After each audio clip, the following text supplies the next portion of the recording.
বাজারে বোতলজাত সয়াবিন তেলের সরবরাহ সংকট চলছেই। অনেকটাই উধাও 5 লিটারের সয়াবিন তেল।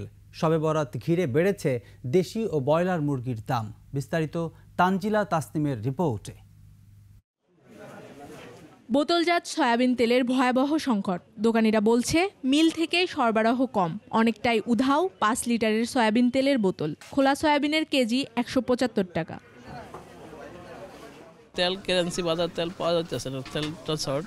সিলিন্ডার রেট কমছে আর চাল রেট আগে রেটে আছে। তেল তো মানে মার্কেটে নাই, মার্কেটে একবারে কম তেল। আগের দামে বিক্রি হচ্ছে চাল। মিনিকেট 70 থেকে 72 টাকা, মোটা চাল 62 টাকা, নাজির শাল চাল বিক্রি হচ্ছে 85 টাকা কেজি দরে। মিনিকেটের রেট এখন 70 টাকা 72 টাকা বিক্রি চলে, আর চিনি চলে হলো 120 টাকা 18 টাকা। চাউলের অবস্থানে একটু আছে, মোটামুটি আছে, মানে একটু কমতেছে বাড়তেছে এরকম।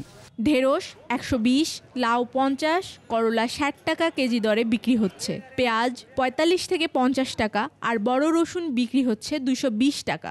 রসুন গত সপ্তাহে আমরা 220 টাকা বিক্রি করছি, এখনও 220 টাকাই আছে।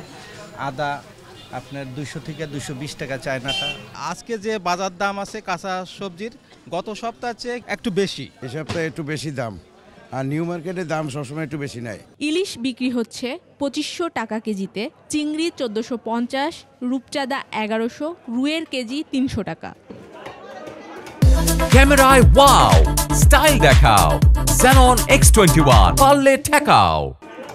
শবে বরাতের কারণে মাংসের বাজার কিছুটা চড়া। ব্রয়লার মুরগি কেজিতে 20 টাকা বেড়ে বিক্রি হচ্ছে 220 টাকা। দেশি মুরগির দামও বেড়েছে কেজিতে 20 টাকা। আগের দামে বিক্রি হচ্ছে গরু ও খাসির মাংস।